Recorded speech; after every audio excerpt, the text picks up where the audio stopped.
It is the Pete Sousa Show. Thank you so much for joining us today. Scotty Swingler on the wheels of steel.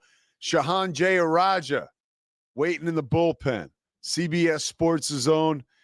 He will break down the college football playoff for us and exactly what is going on.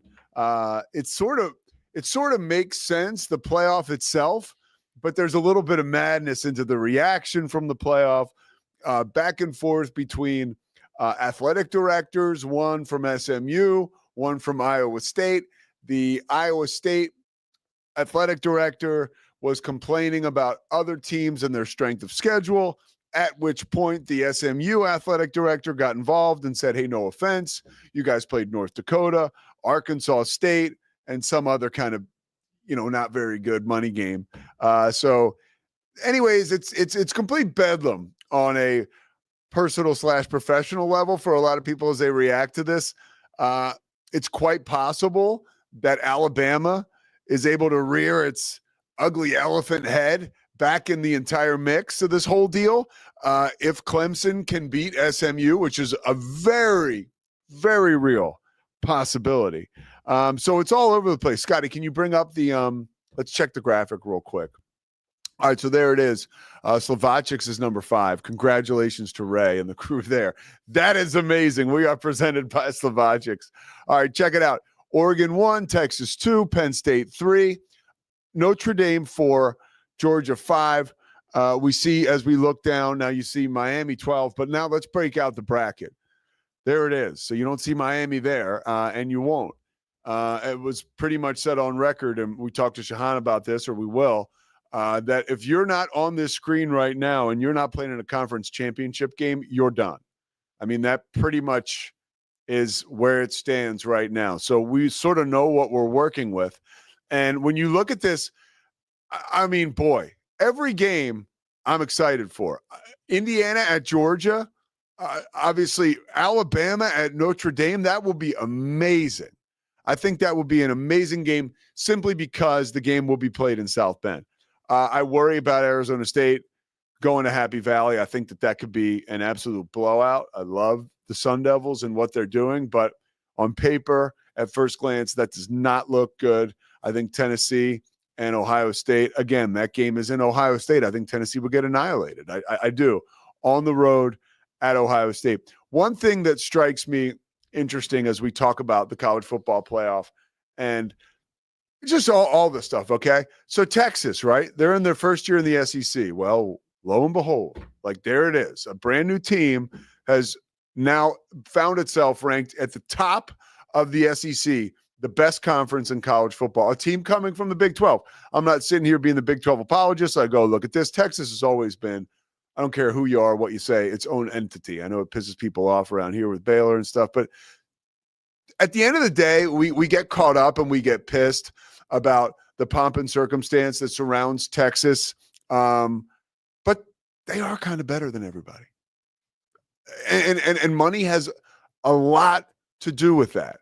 But Texas is Texas. When you go to a game at Texas, a football game, if you go to the facilities at Texas, if you go to a basketball game at Texas, especially now with the Moody Center, and you walk around, it's different there. It just is. And that is why a team like Texas can move conferences from the Big 12 to the SEC. And they've done it, by the way, sort of in a low-key way. They've just handled business all year long. They take on Texas A&M. They handle business. I'll say this. Texas is better than you, whoever you are. It just, how many nights can you beat them at a 10, right? Like, I think Texas beats everybody 7 or 6 of 10 times. That's just what I think. And now we're talking away from football. I'm just saying, like, overall. Texas is awesome. And I know that frustrates people, but it's kind of the reality. Another thing in the same breath, Oregon, and I don't put Oregon in the same category as Texas is like just a perennial, like blue blood type program. I don't, Scotty, not over the course of body of work. Nobody was looking for Oregon 20 years ago, dude, or 30 years ago. They weren't. Oregon's been this very exciting, sensational team. And really a lot of it is Phil Knight and the goddamn uniforms. I mean, look, no, Oregon's awesome. Look, Dan Lanning, but that's another point of mine. Oregon is this team that parachutes in from a conference that is no longer a conference and is now the best team in the Big 12. Make sense of that, Scotty Swingler. You're over there nodding your head, you're disagreeing, agreeing. Well, you're not even. I don't even think you want to comment on the Texas stuff. I don't. That's probably got your blood boiling. Yeah, I don't, because they have done the least with the most amount of talent over the last 2 decades. Is just true, but that's okay. That's not an argument. I agree. Great. I agree with you. As when you say, but that's where all the talent's going. When you say blue blood programs, I would agree with you that Oregon is certainly the history's younger. Correct. Yeah. But I think to high school kids today, they're on the same tier. Agree. And if you want to talk about money, like you can't beat Nike. Like you can't top Nike. Like that. But Oregon still has a ways to go. They haven't won a national championship. They have not. No, They've been in what, 2 in the last decade or so? But they haven't won a national. So come on, what are we doing, right? That's true. But I think they might. They certainly might this year. I just think the entire breakdown of college football is so interesting. Like when we talk about these conferences now, are we just talking about letters? I mean, really, I mean, it's pretty interesting. I mean, obviously we're talking about money, but the fact that you have these 2 teams who have entered 2 of the 2 best conferences in the country per se, that they have both new Johnny come latelys, that they have won both conferences. Not yet, but looks like it. I think it is a funny coincidence. I do think it's a coincidence more than any kind of statement about what the Pac-12 or the Big 12 were. Yeah, I agree with that, but it's interesting. But it just goes to show. I wrote an article about this today. Like parity in college football, this is the most like difficult season I can ever remember to forecast. Like, I don't think there's a clear favorite in the playoff. Yeah, there's about 6 or 7 teams that if you were like they could win it, I'm like. Probably. And to your point, for all of us bitching about the playoffs, I would challenge you, rank a top 50 yourself. I mean, it's tough. And leave the bias at the door. You can crumble it up and throw it in the trash when you're done if you want. Nobody has to see it, but a personal exercise, like maybe you should take an inventory yourself tonight. I know I should take a personal inventory. Get it on paper. See what we're doing wrong. Do we have to apologize to anybody?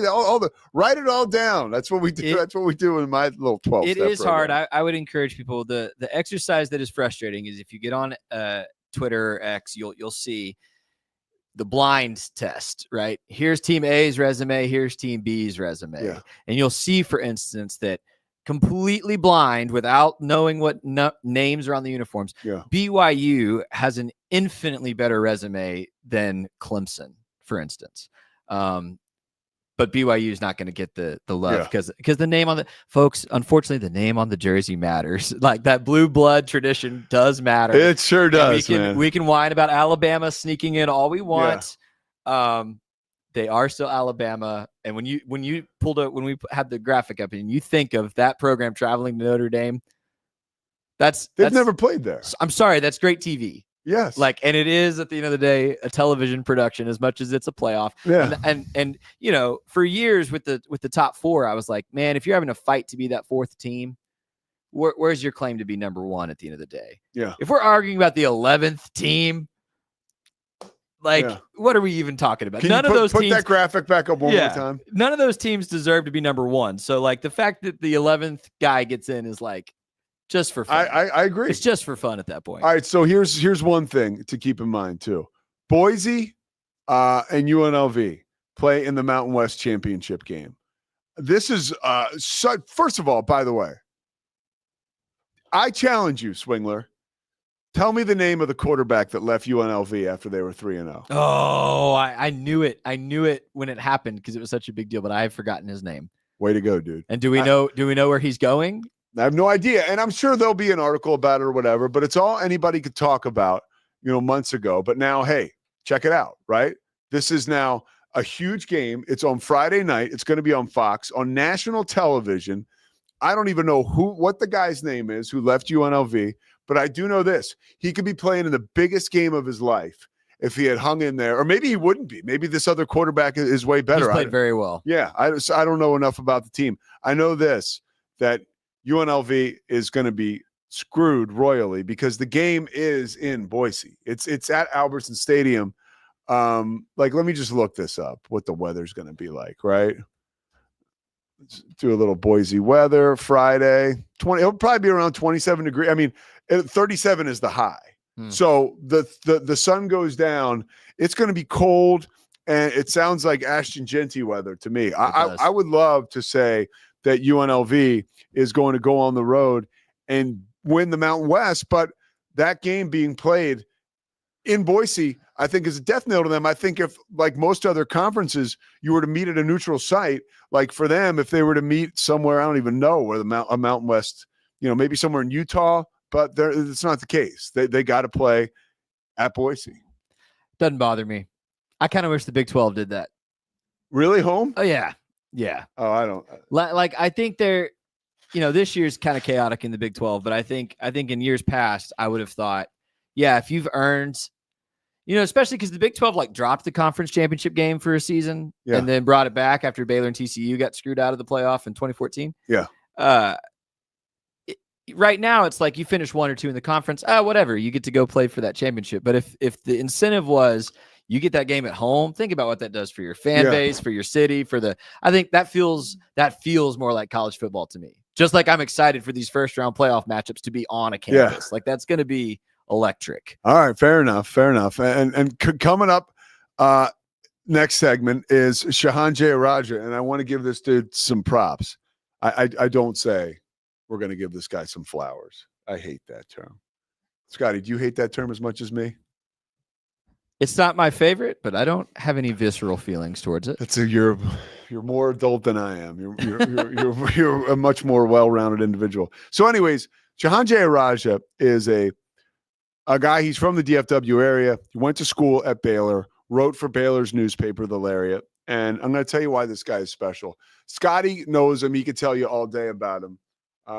But he is and I was talking to a couple people about this yesterday. He's a college football writer, but he's part of a dying breed. And here's why. The young man is sourced up. Like, he is someone who, just being around him yesterday, we filmed this show Inside the 12. It's coming out on Thursday. But he joined us. It's usually me and Madison Hawk. And either Madison was sick of looking at me for over the past 8 or 9 weeks, or Shahan was banging down the door. I was probably the first, but we were like, we got a big championship show. The show's going to go on ESPN. Let's bring in a third party, somebody who has more of a broader perspective. And so we brought in Shahan, and his perspective was broad. The show was kick-ass. It was very organic, a lot of really good conversation. There was a question, I forget, we came out of a conversation that I had with Kenny Dillingham, which you can hear here tomorrow. But I asked Shahan, I said, all right, everybody has their blinders on here when we're talking about the Big 12. I was like, give me a broad perspective. Is this the college football coach of the year? And he was like, well, he's like, you got Dan Lanning. You also have Deion Sanders. There's other coaches who are being kicked around. He said, certainly he's probably at the top of the list, or somebody who, do you have any coach of the year candidates now that we're on it? If you had thought about it for 2 more seconds, you would know. Dave Aranda? Kurt Cignetti at Indiana. Oh, yeah, that's right. That's your boy. That turnaround at that school. You're so crazy. Their first ever sellouts for football games. Yeah. All right. I'm a big Coach Sig fan. That's a good call. All right. So Shahan, just being on the set around him yesterday, I asked him about the West Virginia football job. I was like, who do you think might get that job? And he had, and then it would come into conversation. I talk with this person. I talk with that person. And I was like, wow, this is great. I love, those are the people, and I've talked about this on shows before. They matter.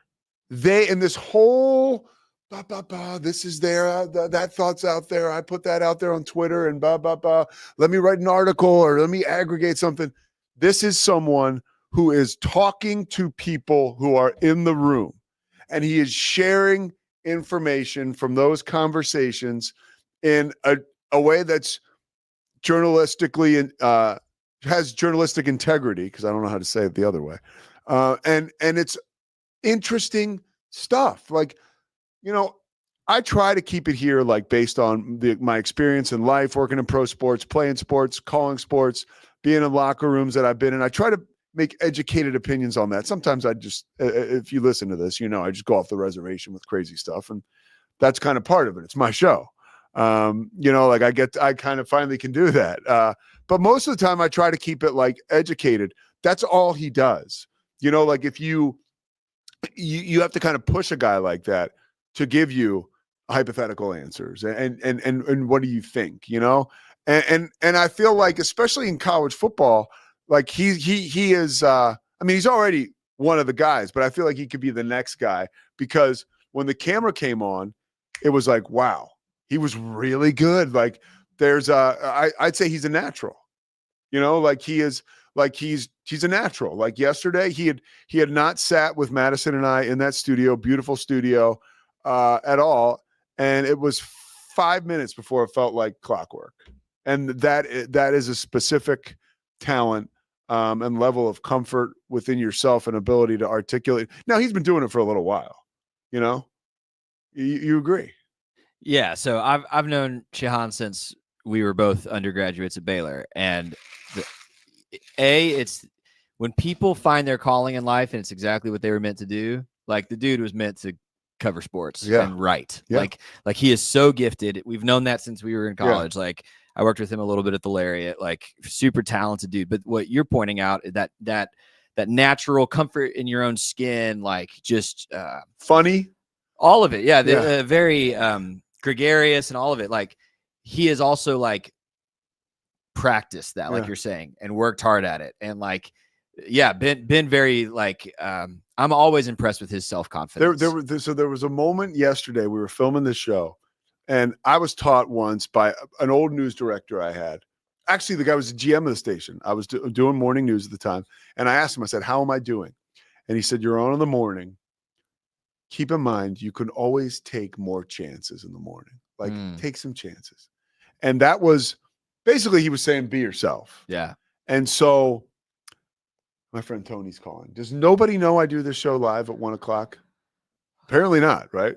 So I won't comment on how many views we're getting right so now. I guess Tony will be another one of the ones watching later on.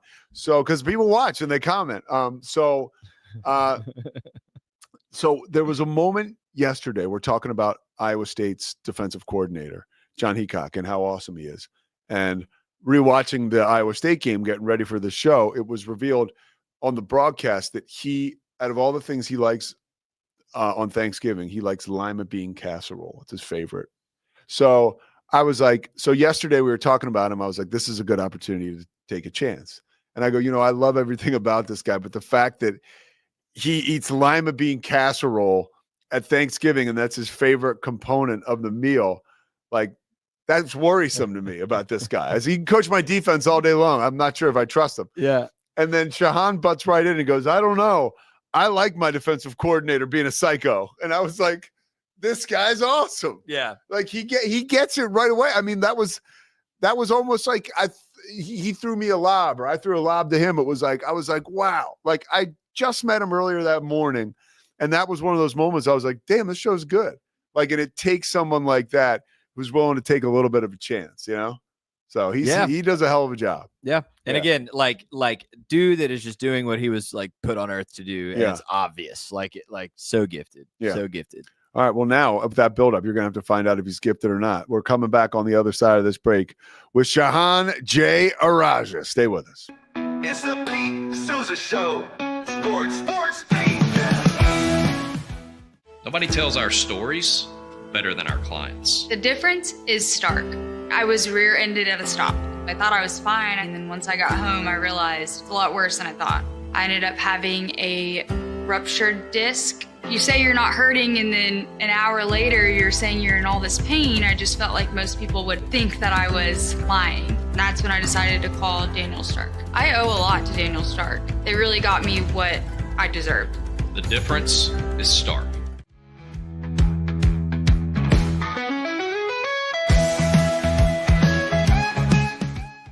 We definitely love our relationship and love Extraco. It's been an amazing experience. They made the PPP process easier. They were reaching out to me saying, what can I do to help you?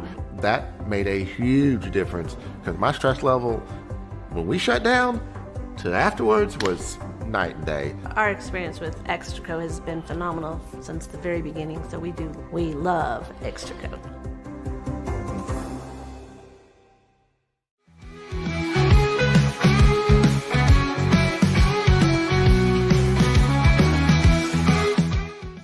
All is right with the basketball world. God's gift to the game of basketball, the Boston Celtics, are back in the NBA Finals, baby. I don't think the Mavs did anything special. They played well enough to win and win pretty good. You know what I mean? Yeah. I thought the Celtics didn't show up to play at all, and maybe if they showed some fight in the second half, they would have lost by 15 or so. Is he in the Red Sox Team Hall of Fame? He is also in the Red Sox Hall of Fame. Something about this guy being in the Team Hall of Fame. Yeah, I did. So, deserving, man. Which seems like it fits. Sports. We welcome in Shahan J. Araja. Let's just call him, he's a friend of the show. Instant friend. Thank you so much for taking the time. Shahan and I, you can see it. It's going to be on ESPN. I think it's ESPN2 on Thursday night it airs. We just filmed the last football episode, or maybe one more of Inside the 12. Shahan, of course, with CBS Sports. We do appreciate you taking the time with us yesterday. It was an awesome show. And to welcome you underneath the Big 12 tent, which you really have been under for a long time. I want to start you off with the question about, obviously, the college football playoff released about 18 hours ago. What was your biggest surprise from the most updated rankings in the release? Yeah, for me, not a ton of huge surprises, but I was fascinated to see how the committee would handle that 11, 12, 13 range with Alabama, Miami, with Ole Miss, with South Carolina, all one after the other. I do ultimately think that they probably got it right with Alabama being the top of that group. I mean, the reality is, right, it's kind of that one spot was the only one that was up for grabs. I think that almost everybody else is accounted for. And by the way, with Clemson playing SMU, if Clemson wins that game, that's probably a bid stealer pushing Alabama out. So that was the one that I was most interested to see. I was also curious, too, where Ohio State was going to land. I think that they got it right with Ohio State being at number 6. To me, they are a clear step ahead of a team like Tennessee, which has 1 top 11 win. Ohio State has 2 top 10 wins. So overall, I think that they got the playoff bit right. I just wish they didn't talk after it was released. What do you mean by that? Well, after this happens, right, of course, Ward Manuel, the chair of the CFP committee, goes on TV and has a media call afterwards. And he said on the call, he was asked, well, could SMU fall behind Alabama if they lose the AC title game? And he's like, well, potentially. I don't know what the need is to say that. Like, I think that that's one of those things, and we've heard all year long that the committee does not deal in hypotheticals. Well, you just entertained a hypothetical that you didn't have to entertain. I don't even know why you'd say something about it at that point. The other one, too, was that he specifically pointed to Alabama versus Miami's records against teams over 500, where it was like 6-1 versus 4-2, something like that.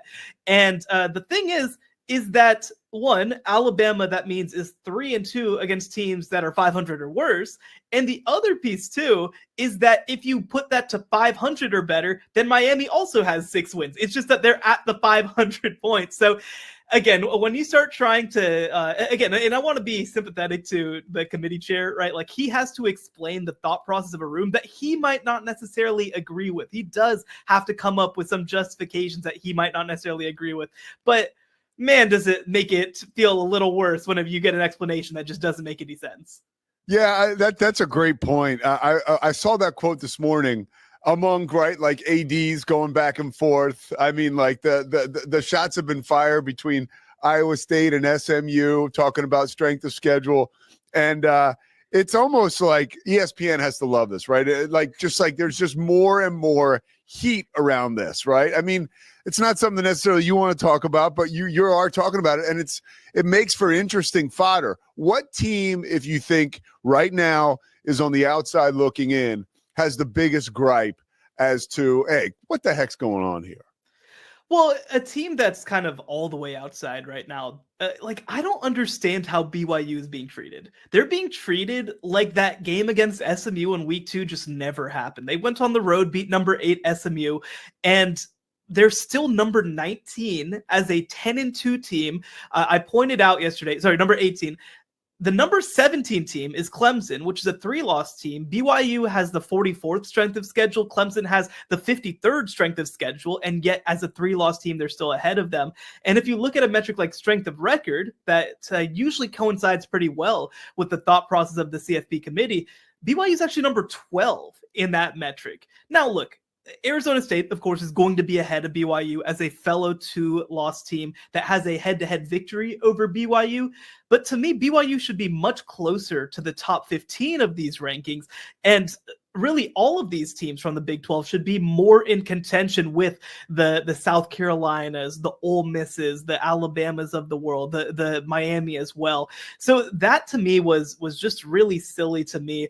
And look, I think that also when you look at sort of that group of the Alabama, Ole Miss, Miami, and South Carolina, like if you're South Carolina, I get why you're a little peeved. Obviously, they have the head-to-head loss against Alabama that I think just probably has to be the difference. But outside of those games, and especially in the last half of the season, they've played incredibly well. They've been as good as anybody in college football over the past couple of weeks. So I get why you maybe hoped that your hot streak could get you in, but I do think that it probably worked out correctly. We talk, you and I had a chance, we talked with Joey McGuire for that Inside the 12 show, and I know you've had many conversations with him, but there's a gripe there from conferences like the Big 12 as to maybe there's an overvaluing of the SEC. How real is that, Shahan? Well, I do think that we have to say the SEC is the best conference in college football. I don't think it's that close. I do think that that's important to note. Where I grow frustrated is the idea that because the conference as a whole is strong, that we have to treat every individual conference member like they're strong. Because again, there's this idea the SEC is really good, so they should have 4 or 5 teams in the playoff. Well, you have to judge each of those teams individually. When you look at the schedule right now, I think the numbers 13 out of their 16 teams have at least 3 losses. So you're talking about a 3-loss team needing to be that 4 team. And again, Alabama might be it as the 11 seed, but it would not be a travesty if that team were to get left out. We have to get out of that mindset a little bit. And I think that again, when you compare them to, again, with the Big 10 teams that are going to be in outside of Ohio State, which again has 2 top 10 wins, the others have 1 or 0 losses. I think that that's fair for them to be in. When you look at SMU as a team that's projected to be in, they're a 1-loss team as a power conference team that has a top half schedule in the country. And that's also what's been so odd to me about the way that the Big 12 specifically has been treated, is that they're not being judged individually. It feels like they're being judged on the perceived strength of their conference. And so I think that sort of thing just ends up being very circular logic, where if you imagine that Georgia is the best team in the country, well, guess what? Ole Miss and Alabama beat them, so they must be, but the justification for them being the best is that you kind of think that you're the best. So you end up in this logic vortex that I think ultimately ends up hurting anybody who's not those teams. How about this coming weekend? That's a great little bow you put on that. But how about this coming weekend? What game or scenario do you see as something that could play out outside of the ACC title game? Something else that could really greatly impact this 12-team playoff? Yeah, well, of course, like you mentioned, the ACC title game will be huge. Obviously, it could be a bid-stealing type game. I'm going to be fascinated to watch the Mountain West title game as Friday well. Night, Friday. Yeah, Friday night. That's going to be between number 10 Boise State and number 20 UNLV. The winner of that game is assured, in my opinion, into the college football playoff, but it could decide a first-round bye. If Boise State wins that game, they're essentially a lock for the first 4 byes. If UNLV wins, most likely the Big 12 champion will get that 4th bye, and UNLV would probably be the 12th seed in that scenario. So I think that's going to be a pretty consequential game. I think the other thing too is going to be not just from the perspective of playoff seeding, but also from the perspective of proving championship caliber, Texas versus Georgia is going to be a really big game, because I think that the further that we get from the October 19th game between these two teams, the more that it feels like Texas kind of had a mental letdown in that game, that they were not prepared for that moment, and not necessarily that they are so much worse than Georgia this year. I think that if Texas comes back and, let's say, wins that game by 7 to 10 points in Atlanta, they join the ranks of Oregon and, I'd say Ohio State. Obviously, we kind of need to see how they're going to mentally respond from their Michigan loss, but I think that those become the 3 favorites to win the national championship if Texas is able to take care of business. And again, their path would get a lot easier if they are the 2 seed. What is something that you think could be the biggest shocker? We're sitting around next week talking about this. Is there a team right now on the outside looking in that you foresee possibly could get in if the ball bounces their way? Any real long shot here? Yeah, it's hard to find a long shot right now. I think that a lot of the math is there. And we heard from Ward Manuel that that most likely the teams that are not playing in the conference championship games are not going to move based on one week to another, which I think is fair. I don't think you have to say it because, again, maybe that Clemson win starts to become more valuable for anyway. But I think that that the biggest thing is going to be, I would not be surprised if Iowa State is the team that jumps up. And if Iowa State makes the field, let's say it's the 12th seed, and they're playing Penn State in the first round, I think that's not a bad matchup for them. I think that that's a team that they have the ability to attack on the outside and have some success against. I think they'd be able to shut down Penn State's offense. So it's really a matchup-based thing that I think that the Big 12 champion, if they're playing Penn State specifically in the first round, I think they could be in good shape. Yeah, I mean, because Arizona State, Penn State looks a little different. It's going to be so interesting to see who is able to win that championship game. And you like Iowa State, correct? Yeah, I do. I hate that it has to be because of an injury, but I think the Jordan Tyson injury at wide receiver for Arizona State is just going to be so tough. He had about 2/3 of their receiving yards from wide receivers this year. He was by far their leading touchdown guy, had over 70 catches. I don't know if they're going to be able to attack this Iowa State passing defense without Jordan Tyson in the lineup. Now, Iowa State isn't great against the run, but I just think that when you can focus your whole defense on stopping one guy, that guy being Cam Scadaboo, it's just going to be a really tough matchup. Now, I love Arizona State's offensive coordinator, Marcus Arroyo. He was from Oregon before, obviously was a head coach at UNLV, and kind of helped build that program to where Barry Odom could take it over and run. But it's just, I think, a math problem that they're going to struggle to solve. So I narrowly lean Iowa State in this game, but it's going to be a close one. Well, what about your the coaching carousel has started to spin? Is there a wild rumor that you've heard that you can share? Something where people will be shocked to hear, like, oh, wow, this person is on the cusp of this job or in the mix for this job? Well, I think that the most interesting one is going to be what happens at West Virginia, because there are 2 very big names that I think at least have some interest in that job. And that would be, of course, Rich Rodriguez, their former coach who led them to nearly the national title game in 2007, now at Jacksonville State. And the other is a native West Virginian son, Jimbo Fisher. So look, maybe they go in a different direction, but I do think that there is momentum for these things to happen. Certainly, the boosters, I think, would love to make a big hire. I think that they're going to be, West Virginia, much more committed to fulfilling the full payout of House v. NCAA payouts and revenue sharing, which I don't know that everybody expected. And so this becomes a really interesting opening on the market because, again, and you also compare it to the rest of the jobs in the field, I don't think they're going for the same type of candidate that a UCF or a North Carolina are going for. So they kind of have an interesting spot on the board, and I'm fascinated to see where it ends. Yeah, and I think Ren Baker, the West Virginia's AD, is a bit of a gunslinger. He's done a really good job so far. He's done well, and I would not be surprised, like you mentioned, if they land one of those bigger names.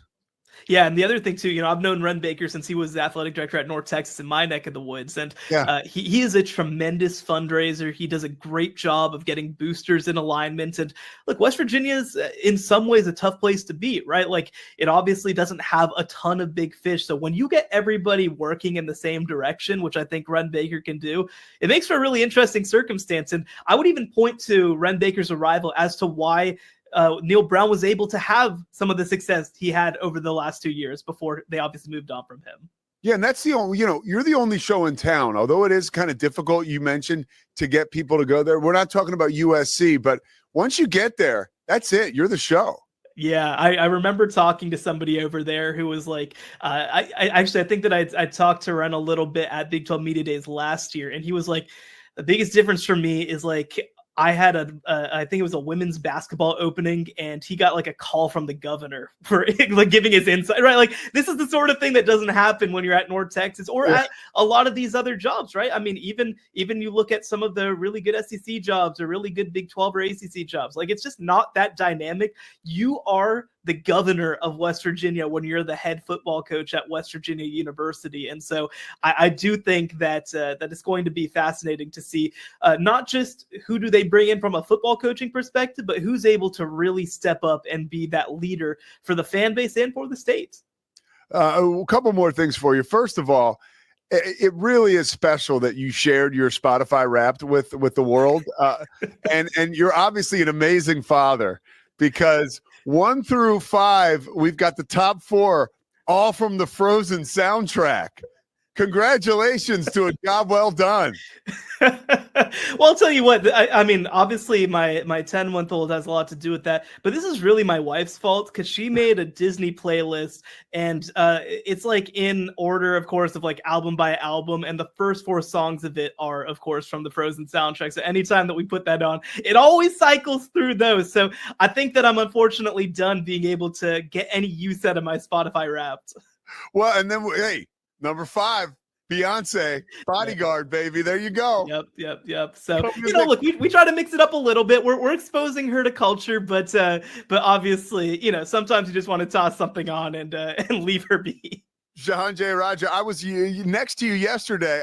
It was so much fun. I felt so much juice. I was waiting for you to get the confirmation on who the next West Virginia or North Carolina coach was going to be. So when you find out, you're going to have to let me know. But I appreciate you letting us find out all these nuggets today, man. It was a pleasure working with you yesterday.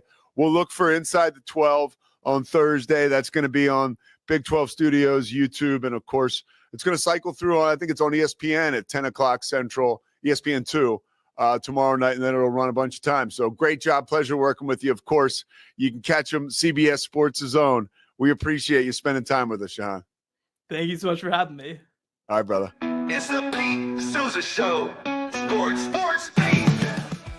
Nobody tells our stories better than our clients. The difference is stark. I was rear-ended at 70 miles an hour. I was injured, had a concussion. The insurance company, they delayed. They were playing games from the initial conversation. They weren't going to help me. The biggest thing I learned through this is that you can't go through this alone. I called Daniel Stark. They were going to help me, and everything was going to be all right. Daniel Stark got me 10 times the insurance company offered. The difference is stark. We definitely love our relationship and love Extraco. It's been an amazing experience. They made the PPP process easier. They were reaching out to me saying, what can I do to help you? That made a huge difference, because my stress level, when we shut down, to afterwards was night and day. Our experience with Extraco has been phenomenal since the very beginning, so we love Extraco.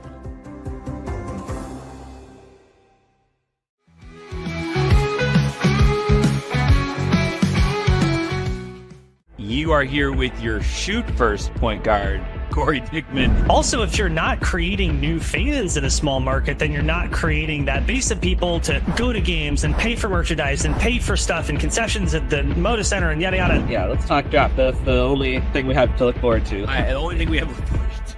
That's what I will teach my son. You will teach your daughter as Blazers fans. It's like, look, the 2 most exciting times of the year for us are the draft lottery and the draft itself. Like, here we are. This is our thing. Give me some memories and thoughts. I know you had mentioned the first time you had met Bill. What were some of those first memories that came back when you heard the news? Sports. All right, great work by our main man, Jahan J. Araja there. Really cool to talk to him. Look forward to talking to him again soon. I want to switch to something a little darker now. This is we've been talking about this around here, at least for parts of the morning. I know that it was something I saw today, and in the blitz that we get on social media, there's just so much crap that ends up on our phones. If something really serious happens, it usually takes me a minute to actually decipher that, oh, this thing that I keep seeing now is actually something I should have interest in. And this United Healthcare CEO dying in Midtown Manhattan, that I can tell you, I used to live in New York City. This is back when I was a kid, right out of college. I had no money. And that Hilton hotel, that Midtown Hilton, I used to find a way. I used to work out in there. I had like some discount deal. And it's a very nice hotel in Midtown Manhattan. It's like, you don't think anything of it until you hear that, the CEO was murdered outside in a targeted attack. I just want to share with you what the New York police had just posted. I'm just going to play this. You're going to hear it over my microphone. Nothing too big here, but just an interesting statement. In Midtown Manhattan early this morning, 50-year-old Brian Thompson, the CEO of United Healthcare, was shot and killed in what appears at this early stage of our investigation to be a brazen targeted attack. This does not appear to be a random act of violence. The victim was in New York City to speak at an investor conference. It appears the suspect was lying in wait for several minutes. And as the victim was walking to the conference hotel, the suspect approached from behind and fired several rounds, striking the victim at least once in the back and at least once in the right calf. Many people passed the suspect, but he appeared to wait for his intended target. The suspect fled, first on foot, then on an e-bike, and was last seen in Central Park on Center Drive early this morning. The victim was removed to Roosevelt Hospital, where he was pronounced. I want to be clear. At this time, every indication is that this was a premeditated, pre-planned, targeted attack. Millions of people will be enjoying the tree lighting tonight, among other holiday events, and the NYPD will be out there with them, keeping them safe. How to blow their mind with a gift. So that was bone chilling. The way that it was described, apparently, as to how this whole thing went down.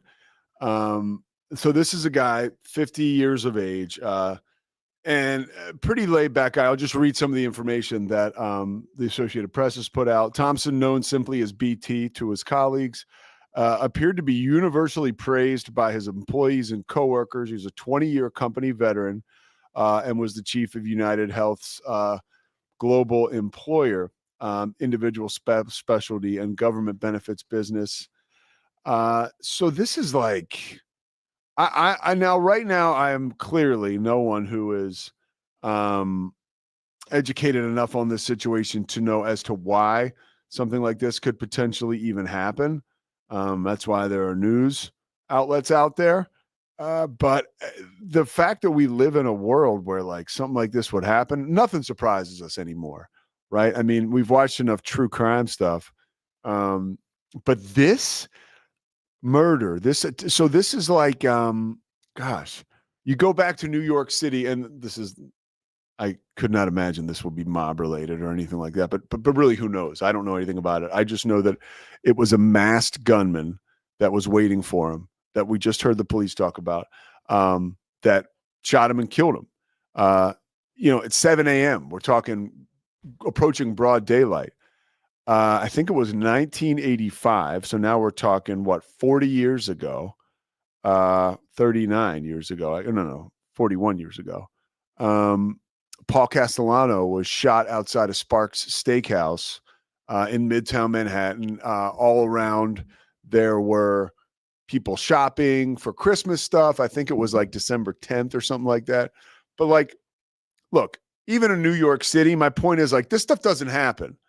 Like, never happens. Like, somebody is shot execution style outside of a, especially someone of this ilk, for lack of a better term, someone, a 50-year-old CEO headed to a meeting, and his the one thing the police also made very clear is that his schedule was open and known by most everybody who were, and anybody could have figured out his schedule today. It was widely known. And so it's crazy. I mean, there's a lot of stuff pouring in on social media as to why, or as to how great of a leader he was.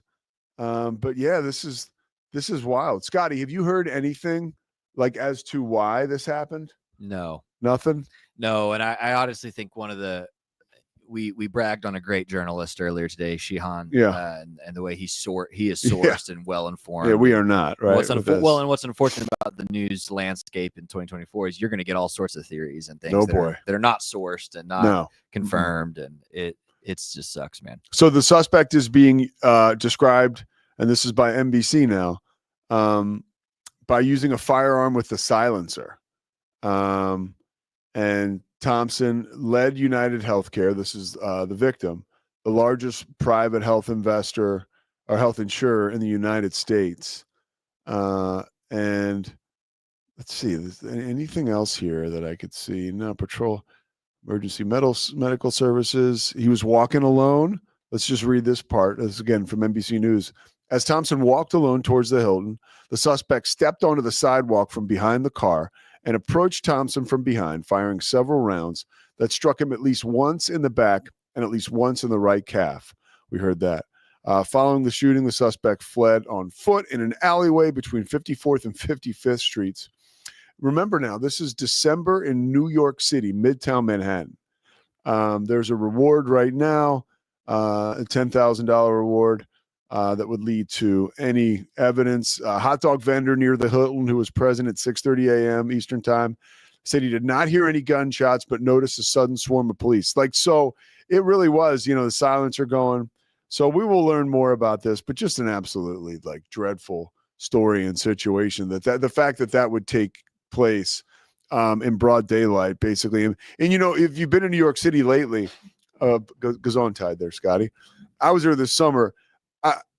Times Square is as sketchy as ever. It's sketch. I mean, it just is. When I lived there in the late 90s, early 2000s, somebody who gets crapped on a lot nowadays for good reason is Rudy Giuliani, but he was the mayor at that time, and he was very much he received a lot of favorable reviews for the way that he cleaned up the city, and the fact that Midtown Manhattan was not the way it is today. I'm not exactly sure as to, I think outside the Hilton, it would be this time of year pretty safe. So that's just crazy to hear about that. That was something I wanted to talk about. I feel like there's going to be much more to be revealed on that. Switching gears to a much lighter topic, something I wanted to talk about is the fact that Cade McNamara, did you see this? Iowa's quarterback Cade McNamara, who was at Michigan, who did a great job there, is going to enter the transfer portal, and he's going to look to play a 7th college season somewhere else. He's still part of that COVID. We're still getting COVID retreads, which this is every year. It seems like coaches and folks in athletic departments tell us, okay, this is the year. We're going to be done with all this afterwards. We are still not. Cade McNamara. And guess what? He'll get a job somewhere. I mean, and that's what we call it now. Somebody will pay him a lot of money to be the starting quarterback in a Power 4 conference. So we'll have to wait to see exactly what happens with that. Well, one other thing I want to talk about before we wrap up today. I'm calling the Baylor women's game tonight. So it's going to be myself, the great Jim Haller, and Jordan Lewis, a former Baylor basketball player, women's basketball player, is going to join us. So we're going to have a 3-man booth. I've never had a 3-man booth calling a game in my life ever. And if you've ever done work with Jim Haller, Jim can talk. And I've never worked with Jordan. So it's going to be a lot of fun. It'll be interesting to see how it works out. But preparing for this game tonight, I was doing some work earlier this morning, and I got onto the Baylor's website, and I was reading an article, and I made a note. I was like, I put this out in my notes for today. I want to talk about this. So I'm reading this article on the Baylor women's basketball team, and I'm like, wow, this is brilliant. This article. I mean, It's just like it's setting you up for the game tonight, but it's also talking about, the Baylor women's basketball team has lost 2 games to Power 4 or 5 opponents. They lost to Indiana, and I think they lost to one other good team. I think they lost to maybe Oregon. And so they've lost 2 games early in the season, and they're not even, I don't think that they're in the top 25. And they're 7-2 right now. There was this brilliant article about what Coach Nikki Collin is saying, and Coach Nikki Collin is saying, we do not deserve to be ranked in the top 10 right now. But our schedule will provide us with opportunities where we can be ranked top 10 again. And then yesterday, Matt Mosley mentioned he had talked with Nikki Collin about the fact that Baylor has a mid-year transfer, a young woman. It's in my notes how to say her name, but she can't play tonight. So Aaliyah, I can't pronounce her name the right way now, was a second leading scorer in the SEC last year. She comes over from Florida, and she'll probably be playing by December, like mid-December. So that's going to be like a huge jolt for this team. They have the young woman Vonleh, who's a transfer from Colorado, who's playing very, very good. This is a good team. I mean, they're a good basketball team, and I'm looking forward to seeing them play throughout the rest of the season. But back to the article, I'm reading this article, and it's so well written, and I'm like, who the hell wrote this? And I'm like, it's Jerry Hill. Like, duh. Like, so Jerry Hill used to write for the Waco Tribune, and he writes now for Baylor, BaylorSports.com. He's hired by the university.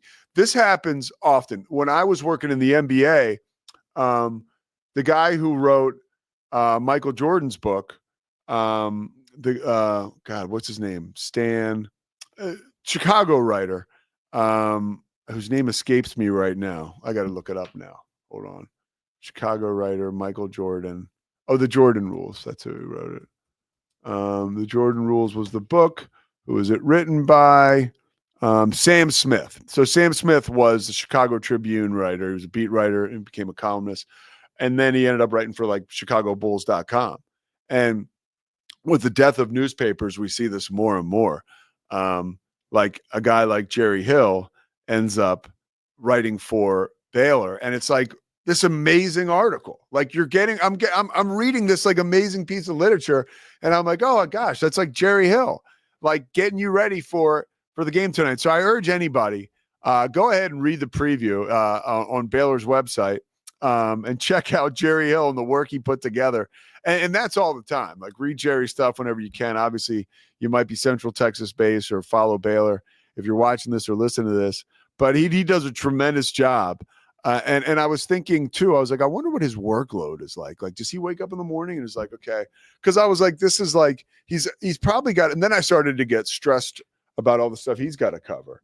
And then I was like, oh, he's probably overworked. And then like my mind went, I was like, stop thinking about that. Like, just see him at the game tonight and tell him he did a tremendous job, which he absolutely did.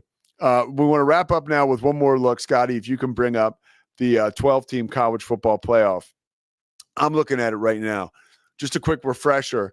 So which one of these things is not like the other? Well, I'll tell you right now, there's 2 of them that are not like the other. Boise State and SMU.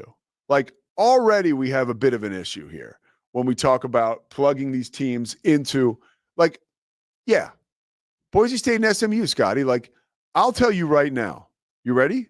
Georgia, Indiana, Notre Dame, Alabama, Penn State, Tennessee, Ohio State. All of those teams could beat SMU. They're all ranked behind them. You got anything to say about that? I am an optimist, Pete, but I am actually inclined to think, I think conference championship should mean something, so I like the format. Okay. B, you said all those teams could beat SMU, and I would say certainly they could. I also think SMU could beat all of those teams. I really, really think they're that good. What's SMU's best non-conference victory? Oh no, let's just look at their best victory. I'm forgetting. They've got No, that's fair. And let's be clear. We're assuming they beat Clemson to get that spot. Yeah. If they don't, Clemson gets that spot. So that will be a. And by the way, I'm a Mustangs apologist. That will be a good victory when they beat Clemson. I pull for SMU. I just do. I was always like, so even as a kid, I couldn't believe. I'm looking up the schedule right now. I couldn't believe that I could do a whole show, a whole week of shows on the Pony Express, and how they got the death penalty. All right, let's check it out. So Nevada, they win by 5. Okay, we're gonna go all the way down. They scored 66 on TCU. I know TCU's down a little bit this year, but that's impressive to me. They beat a pretty good Louisville team. Mm-hmm. They beat a Pittsburgh team by almost doubled them up when Pittsburgh was ranked. Okay. But I agree. Like Duke win, I think is deceptively a good win. Duke's deceptively good. But you're right. I mean, I would not say there's a marquee win. No, that's because there's not. So there's in fact a marquee loss to BYU. So we'll see. Hey, this is why they play the games. We get to see what happens, but we'll get to see what happens. And I think I'm very interested to see, because another thing, we're doing a Shahan Love Fest, but he tweeted out ticket sales. Did you see that tweet? No. Ticket sales for programs that have been winning or the surge of ticket sales on campuses this year for teams that are doing well in new conferences, and SMU's was like plus 150%. I mean, I haven't been. I know that Gerald Ford Stadium can be like a ghost town in years past. I don't know, but they've always been primed to do that, Pete. Yeah. When you're located right in the heart of like wealthy Dallas. Yeah.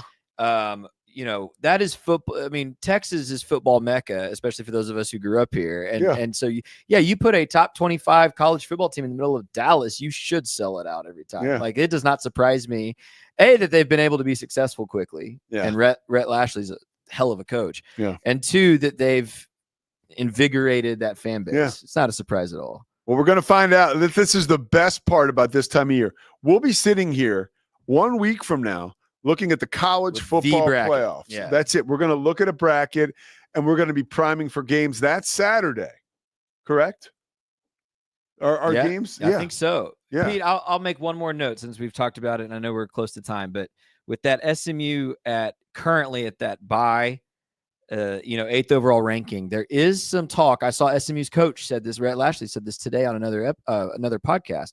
If they lose the championship game to Clemson and are thus bounced from this bracket, you might see teams intentionally avoid their conference championship game moving forward, because SMU currently has the resume to get in here. Yeah. And a loss to Clemson, I would argue, should not put them behind Alabama, but that is likely what will happen. So I actually think, Shahan mentioned how interesting the Mountain West game is.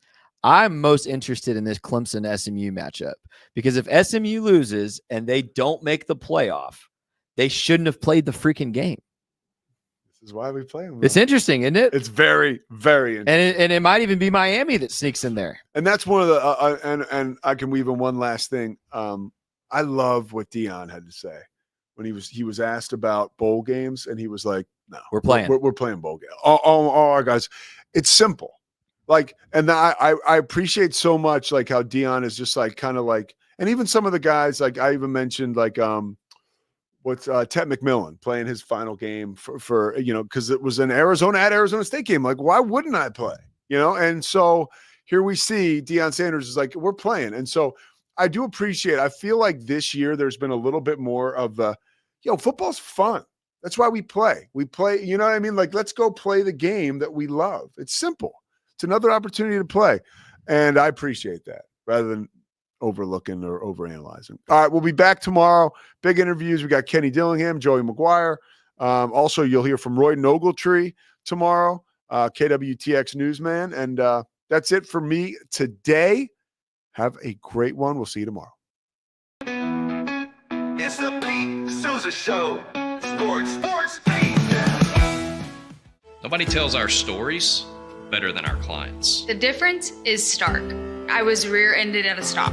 I thought I was fine, and then once I got home, I realized it's a lot worse than I thought. I ended up having a ruptured disc You say you're not hurting, and then an hour later you're saying you're in all this pain. I just felt like most people would think that I was lying. And that's when I decided to call Daniel Stark. I owe a lot to Daniel Stark. They really got me what I deserved.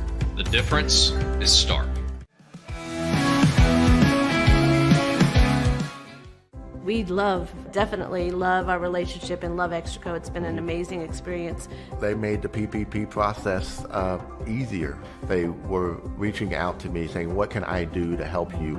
That made a huge difference because my stress level, when we shut down, to afterwards was night and day. Our experience with Extraco has been phenomenal since the very beginning, so we love Extraco.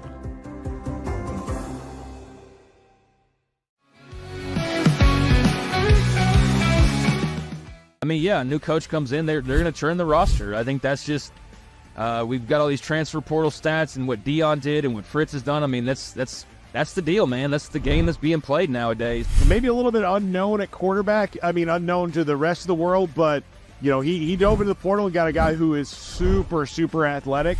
South Dakota State's really good. Give us a little bit of breakdown about what they can do and what Oklahoma State needs to be worried about. But look at that form right there. I need to say nothing else about this because I found one. It is Matt Mosley, and it's the Obstructed View podcast, Rogue Media Network. I think they're learning that there's really no wonderful view of me. See, I feel like they think this feed's going to be really wonderful. There must have been no BS, like 20 scouts, 15 to 20 NBA scouts there to see him, and he was top 5. When your old number wasn't working, I went through various channels to track you down. So unfortunately, you can never get away from me. But I'm happy. Man. I'm happy to have you today. No, thanks for having me. And you know, we always family, no matter where I'm at. All is right with the basketball world. God's gift to the game of basketball, the Boston Celtics are back in the NBA Finals, baby. I don't think the Mavs did anything special. They played well enough to win and win pretty good. You know what I mean? Yeah. I thought the Celtics didn't show up to play at all, and maybe if they showed some fight in the second half, they would have lost by 15 or so. Is he in the Red Sox Team Hall of Fame? He is also in the Red Sox Hall of Fame. Something about this guy being in the Team Hall of Fame. Yeah, I did. So, deserving, man. Which seems like it fits. Welcome to a special edition of the Doomsday Podcast. Look at this. We got one of the great golfers in the world, certainly one of the great pass rushers in NFL history. But he also had a vision for you. And so it was like you had the best of both worlds, right? You had somebody on you early, and then you had somebody who was maybe more relaxed. What were a couple of your biggest takeaways? The first thing you referred to that I've spoken to some personnel people and general managers of the league to get some, independent, objective assessments of the players the Cowboys picked, and we'll go through that. Has the general manager changed at all in the draft for you? Nope, it's been the same since I was here the last time.